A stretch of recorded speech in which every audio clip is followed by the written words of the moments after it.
अस्सलामुअलैकुम, welcome again to all.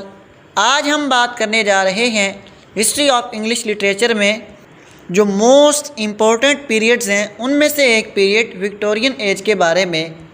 Exams के point of view से भी बहुत इम्पोर्टेंट है और वैसे भी हिस्टोरिकली बहुत इम्पोर्टेंट है, क्योंकि इस दौर के अंदर बहुत बड़े नावलिस्ट आए जो कि आज तक उनके वर्क जो हैं सरवाइव कर रहे हैं। आज तक लोग उनको पढ़ते हैं और बड़ी बड़ी यूनिवर्सिटीज़ के अंदर वो कोर्सेज में शामिल हैं। तो बहुत ही अहमियत का हामिल विक्टोरियन दौर है। तो चलिए चलते हैं, शुरू करते हैं बगैर टाइम वेस्ट किए। Let's start.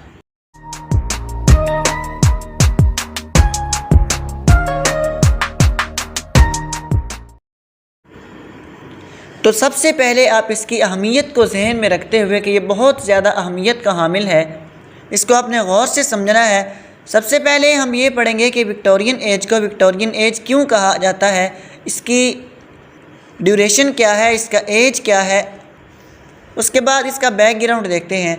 तो सबसे पहले ये जान लीजिए कि 1837 के अंदर मलका विक्टोरिया जो है इसको इंग्लैंड की गद्दी संभालने का शरफ हासिल हुआ और इससे 5 साल पहले 1832 के अंदर रोमांटिसिज्म ख़त्म हो चुका था और ये 5 साल के बाद मलका बनी और इसी के नाम पर ये विक्टोरियन एज नाम पड़ा। अब इसका बैकग्राउंड ज़रा देखते हैं ताकि पिछली बात के साथ हमारा रब्त बन जाए। तो जैसा कि आप जानते हैं कि जॉर्ज 2 का बेटा जॉर्ज 3 जो कि रोमांटिक एज का किंग था, उस जॉर्ज 3 का बेटा था जॉर्ज 4। उस जॉर्ज 4 का भाई विलियम 4 जो कि किंग था और उस विलियम 4 की भतीजी विक्टोरिया जो है वो बनी। बिल्कुल आसान सी इनकी लड़ी है, ज़रा गौर से समझिए। जॉर्ज 3 जॉर्ज हैं, जॉर्ज 2, 3 और 4, ये बाप बेटे हैं। उसके बाद एंड पे है जॉर्ज 4, उसका भाई विलियम 4। विलियम 4 की जो भतीजी है ये क्वीन थी और ये 18 साल की थी जब इसको इंग्लैंड की बादशाहत संभालने का शरफ़ मिला। तो ये ज़रा सा हमने इसका बैकग्राउंड देख लिया। अब हम देखते हैं कि इस दौर को विक्टोरियन एज क्यों कहा जाता है। तो बिल्कुल आसान सी बात है, अगर आप मेरी पिछली वीडियोस देखते हैं तो आपको इसका जवाब खुद ही ज़हन में आ गया होगा। मैंने कई मरतबा बताया है कि किसी भी दौर का नाम, उसका टाइटल जो है या उसके किसी बड़े किंग की वजह से रखा जाता है या राइटर की वजह से रखा जाता है। उस दौर में जो बहुत मशहूर और ग्रेट राइटर होता है उसकी वजह से रखा जाता है। तो इस दौर के अंदर जो किंग है यानी क्वीन यहाँ पे मलका विक्टोरिया, उसके नाम पे ये विक्टोरियन एज कहलाता है। तो ये क्वेश्चन पूछा जा सकता है कि विक्टोरियन एज को विक्टोरियन एज क्यों कहा जाता है। तो उसका जवाब हम पढ़ चुके हैं। अब देखते हैं कि इस दौर के अंदर ख़ास हालात व वाक़यात क्या थे और कौन सी इसकी करैक्टरिस्टिक्स हैं जिसने इसको बहुत ज़्यादा अहमियत का हामिल बना दिया। तो जैसा कि हम जानते हैं कि 1837 से लेके 1901 तक बहुत लंबा पीरियड है मलका विक्टोरिया का। तो जितना ये ज़्यादा लंबा है उससे कई गुना ज़्यादा अहमियत का हामिल है, क्योंकि इसके अंदर जो पोइट्स और जो राइटर्स आए थे आज तक उनको पढ़ा जाता है, उनको याद किया जाता है। तो ये बहुत ज़्यादा अहमियत का हामिल हुआ। हालात वाक़यात की बात करते हुए इस दौर के स्टार्ट में कोई इतनी बड़ी वार नहीं हुई, अमन व सुकून की फ़िज़ा कायम थी।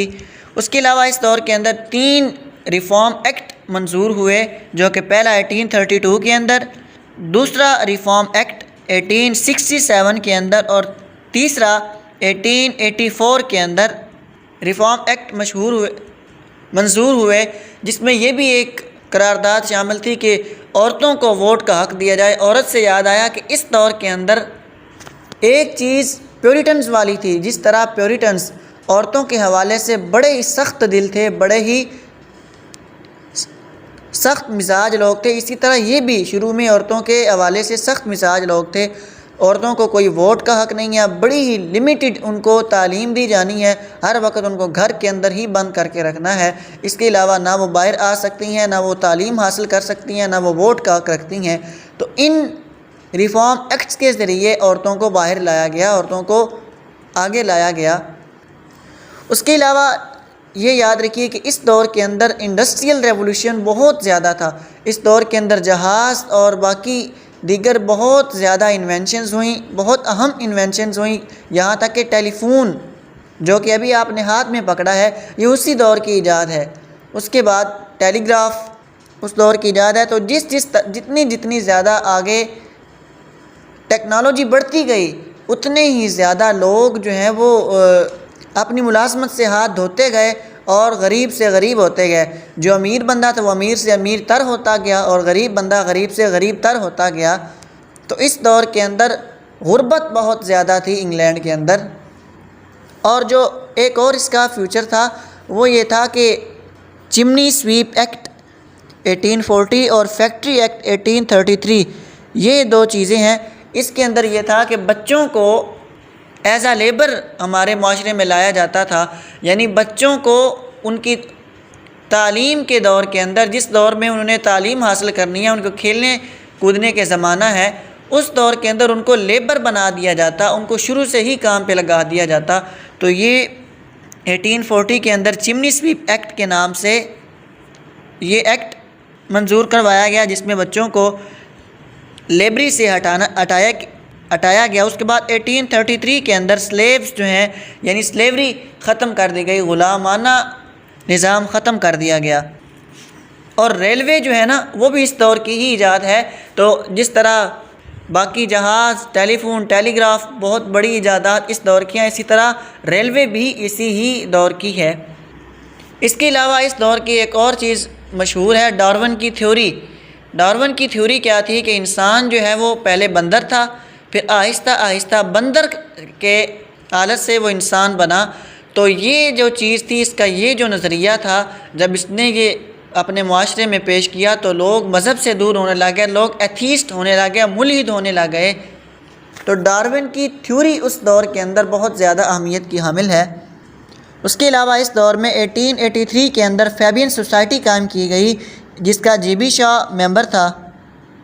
इसका मकसद ये था कि लोगों के अंदर मसावात कायम की जाए, लोगों में जो अमीर और गरीब का फ़र्क है ये ख़त्म कर दिया जाए। लिटरेचर के पॉइंट ऑफ व्यू से अगर देखें, यहाँ तक हमने बात कर ली कि इस दौर के माशरती हवालात कैसे थे। अगर लिटरेचर की बात करें तो ये दौर पोइट्री से ज़्यादा नावल में तरक्की हासिल करता है। जो इससे पिछला है ना, रोमांटिक एज, वो पोइट्री की वजह से जाना जाता है। उस दौर में पोइट बहुत ज़्यादा थे और वो नावल से नफ़रत किया करते थे। वो कहते थे नावल लिखना तो बड़े ही फजूल बंदों का काम है, लिखनी है तो पोइट्री लिखें। और ये जो दौर थे ये उनसे ज़रा मुख्तलिफ थे। ये लोग कहते थे कि असल कमाल तो नावल है, पोइट्री नहीं है। और इस दौर में मर्दों के साथ साथ औरतें भी नावल के मुकाबले में आईं और उन्होंने नावल लिखे। लेकिन वजह एक थी कि वो बेचारी अपना नावल के ऊपर नाम नहीं लिख सकती थी। ये नहीं शो किया जा सकता था कि किस औरत ने लिखा है, बल्कि वो मर्दों के नाम से ज़्यादातर शाया किया करती थी। इसके अलावा इस दौर के अंदर एक और चीज़ याद रख लीजिए कि इस दौर के अंदर लोग किस से इन्फ्लुएंस लेते थे। तो सबसे पहली चीज़ मेडिवलिज़म, रेनेसांस से पहले जो मिडिल इंग्लिश थी, उस दौर के अंदर जो वर्क लिखे गए थे लोग उनको कॉपी किया करते थे, उनके तरीक़ाकार को अपनाया करते थे। हालांकि इस दौर के अंदर नावल जो है वो सीरियल की शक्ल में लिखा जाता था और ड्रामेटिक मोनोलॉग इस दौर के अंदर मुतारिफ़ करवाया रॉबर्ट ब्राउनिंग ने। और उसके साथ साथ मिडिल इंग्लिश के जो वर्क हैं उनको भी कॉपी किया जाता रहा।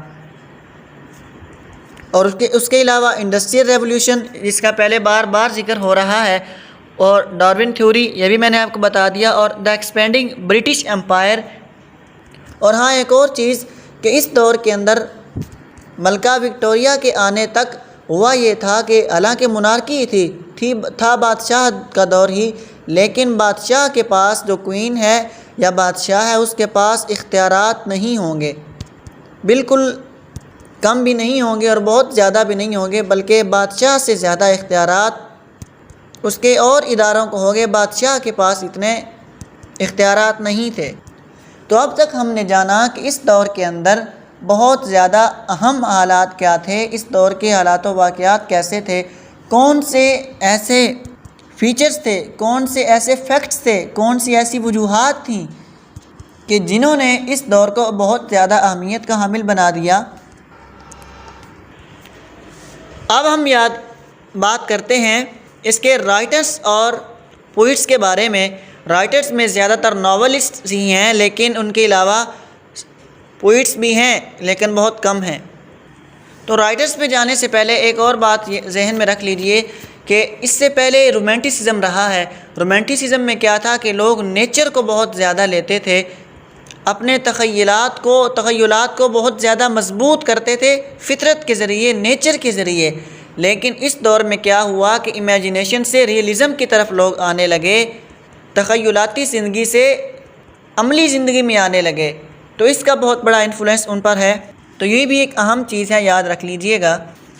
तो राइटर्स में हम पोइट्स से आगाज़ करते हैं। सबसे पहले इस दौर के पोइट्स को पढ़ते हैं, वो कौन कौन से थे। तो पोइट्स की दुनिया में इस दौर में जो सबसे बड़ा नाम है वो है एल्फ्रेड टेनिसन। 1809 से 1892 तक इसका दौरा हयात है। और एल्फ्रेड टेनिसन का ख़ासा ये है कि ये मेलोडियस लैंग्वेज की वजह से भी जाना जाता है, ये इसका ख़ासा था। इसकी पोइम्स बहुत ज़्यादा मशहूर हैं और इन मेमोरियम और मॉड्स ये इसकी कुछ पोइम्स हैं। उसके बाद पोइट्स की दुनिया में हमारे पास दूसरा नाम है रॉबर्ट ब्राउनिंग का। ये अपने ड्रामेटिक मोनोलॉग की वजह से मशहूर है। ड्रामेटिक मोनोलॉग क्या होता है कि इंसान, कोई भी करैक्टर है वो अपने आप से बातें करे, यानी ख़ुद कलामी एक किस्म की। अब ये आगे अलग तकसीम है मोनोलॉग और सॉलिलॉग की। इसके अंदर सामने कोई ऑडियंस या लिस्नर होगा या नहीं होगा, वो एक अलग तकसीम है। तो ड्रामेटिक मोनोलॉग ये समझे कि ख़ुद कलामी को कहते हैं। इसकी माय लास्ट डचेस बहुत मशहूर है। इसके अलावा ड्रामेटिक लायरिक्स, मेन एंड वुमेन और ड्रामेटिस परसोने ये इसके बहुत ज़्यादा मशहूर हैं। उसके बाद तीसरे नंबर पे मैथ्यू आर्नल्ड, एरल्ड भी पढ़ा जाता है। ये एक ऐसा पोइट था जो कि नक्काद था और he is best non for his strong moral voice. Poems में इसकी कल्चर और एनार्की बहुत मशहूर है। इसके अलावा एसे इन क्रिटिसिज्म बहुत मशहूर है। उसके अलावा टॉमस हार्डी,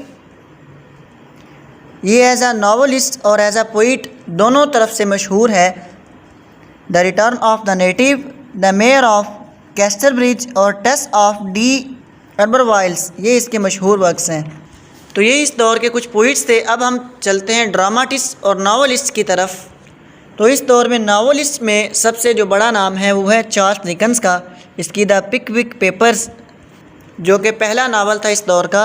उसके बाद Oliver twist, David Copperfield, bleak house और बहुत मशहूर अ टेल ऑफ टू सिटीज़ और ग्रेट एक्सपेक्टेशंस ये बहुत मशहूर हैं। इसके अलावा चार्लोट ब्रॉन्टे, इसकी जैन आयरी, शिरली विलिट और द प्रोफेसर ये बहुत मशहूर हैं। ये चार्लोट ब्रॉन्टे कौन थी, ये याद रखिए कि ये 3 बहनें थीं, चार्लोट, एमिली और एन। इन 3 बहनों का कोई ज़्यादा वर्क सामने नहीं आया, एक नावल सामने आ सका है। दरअसल वजह वही थी कि वुमेन को उस दौर के अंदर ज़्यादा बाहर नहीं लाया जाता था, उनको उनके ज़्यादा हुकूक नहीं दिए जाते थे।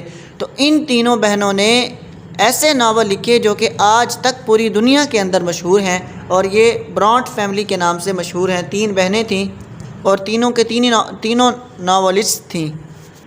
उसके अलावा एक बहुत बड़ा नाम विलियम थैकरे, इसके वैनिटी फेयर और द वर्गीनियंस बहुत मशहूर हैं। उसके अलावा एक और वुमेन एलिज़ाबेथ गैस्केल जो कि मिसिस गैस्केल के नाम से मशहूर है। इसके Mary Barton, Cranford, Ruth, north and south और सेल्वियास लवर्स ये बहुत मशहूर हैं। और एक राइटर है इस दौर का एडवर्ड फिट्ज़गिराल्ड। इसने उमर ख़याम जो कि 1859 के अंदर उसकी रुबायात थी वो फ़ारसी के अंदर थी, पर्शियन में थी, पर्शियन से इंग्लिश में उनको ट्रांसलेट किया जो कि बाद में बहुत मशहूर हुई। उसके अलावा हिस्ट्री पे एक बहुत बड़ा इस पे नावल लिखा गया, टॉमस बेबिंगटन ने लिखा जो कि हिस्ट्री ऑफ इंग्लैंड के नाम से मशहूर है। 1849 से 61 के अंदर ये पब्लिश हुआ। उसके अलावा और cardinal Newman, John Stuart Mill और कार्ल मार्क्स जो कि सोशियोलॉजी के अंदर हमें बहुत ज़्यादा सुनने को मिलता है। इसके अलावा जॉर्ज इलियट अब जॉर्ज इलियट के नाम के अंदर बहुत ज़्यादा इबाहम है।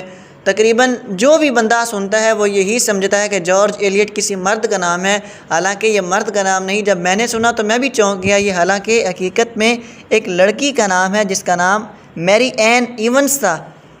तो इसने अपना नाम क्यों जॉर्ज इलियट रखा, उसकी वजह यह थी कि जब ये नावल्स लिखा करती थी तो अपने नाम से ये शायरी करवा सकती थी। तो अपने नावल्स को पब्लिश करवाने के लिए जो अपने इसने नाम रखा वो था जॉर्ज इलियट, और बहुत बड़ा इस दौर का नाम है। इसके बहुत मशहूर हैं Adam Bede, Silas Marner, Romola, Middlemarch और the mill on the Floss, ये बहुत ज़्यादा मशहूर हैं। इसके अलावा मार्क ट्वेन, इसका असल नाम सैमुअल लैंगहॉर्न था। इसके the adventures of Tom Sawyer और the adventures of Huckleberry Finn, ये बहुत ज़्यादा मशहूर हैं। उसके बाद एक और बहुत बड़ा नाम, अब जो मैं 3-4 नाम लूँगा ये अपने हर हाल में याद रख रहे हैं। इस दौर के हवाले से विक्टोरियन एज में सबसे ज़्यादा मशहूर हैं, और वैसे अगर आप ना भी याद रखें तो सुन के आपको याद हो ही जाएंगे। इनमें सबसे पहले फ्रेडरिक, इसकी the birth of tragedy, the spoke, Zarathustra और द एंटी क्राइस्ट, ये बहुत मशहूर हैं फ्रेडरिक। उसके बाद दूसरे नंबर पे है ऑस्कर वाइल्ड, ये एक पोइट था, नावलिस्ट भी था और ड्रामाटिस्ट भी था। इसने लिखे a woman of no importance, an ideal husband और the importance of being earnest. इसके अलावा लेडी विडमर्स फैन, ये इसने नावल्स लिखे। उसके बाद G B. Shaw, George Bernard Shaw इस दौर का बहुत बड़ा नाम है। 1856 से लेके 1950 तक का ये मॉडर्न ड्रामाटिस्ट में भी शुमार होता है और ड्रामा ऑफ आइडियाज़ के लक़ब के साथ मशहूर है। इसके Arms and the Man You Never Can Tell, Mrs Warren's profession, ये मशहूर हैं। उसके अलावा G.R. गिसिंग यानी जॉर्ज रॉबर्ट गिसिंग, इसके born in exile, the odd women, the paying guest, the whirlpool, ये मशहूर हैं। और इसके अलावा चार्ल्स डिकन्स की जो है ना लाइफ, उस पर इसने क्रिटिकल स्टडी की है। Charles Dickens a critical study इस नाम से किताब है। तो ये नाम आपने लाजमी याद रखने हैं। इनके अलावा भी और हैं, रुडयार्ड किपलिंग है, केनेथ ग्राम है और हेनरी जेम्स। ये इस दौर के सबसे बड़े जो ड्रामाटिस्ट, नावलिस्ट और पोइट्स थे, उनके मैंने आपको नाम बता दिए। अब इस दौर के अंदर हमने यहाँ तक क्या पढ़ा कि सबसे पहले विक्टोरियन एज को विक्टोरियन एज क्यों कहते हैं, बैक के साथ यानी पिछला पीरियड था उसके साथ इसका क्या रिलेशन है वो हमने पढ़ा। इस दौर के हालात व वाक़यात पढ़े, और दो और चीज़ें इस दौर के नाम से मुझे अभी याद आई। एक एस्थेटिसिज्म, ये लेट विक्टोरियन के अंदर आके मशहूर हुआ था। और उसके बाद राफ़ील को बहुत ज़्यादा इस दौर के अंदर पेंटिंग में कॉपी किया गया। और इसके अलावा हमने सबसे बड़े इसके राइटर्स, उनमें पोइट्स, नावलिस्ट और ड्रामाटिस्ट को हमने सबको डिटेल से देख लिया। आई होप कि ये वीडियो देखने के बाद आपको किसी किस्म का कोई इशू नहीं रहेगा, और आपका अगर ये एग्ज़ाम्स में आता है, अगर नहीं ज़रूर आएगा, तो एग्ज़ाम्स के हवाले से ये आपने लाजमी याद कर लेना है। इस दौर के वर्क्स और नाम को थोड़ा थोड़ा याद कर लेना है, तो ये आपको इंशाल्लाह कभी भी नहीं भूलेगा और आपको बहुत फ़ायदा देगा। इसके अलावा अगर किसी को कोई बात पूछनी हो तो मुझसे कमेंट सेक्शन में पूछ सकते हैं। And thank you so much for watching. अल्लाह हाफिज़।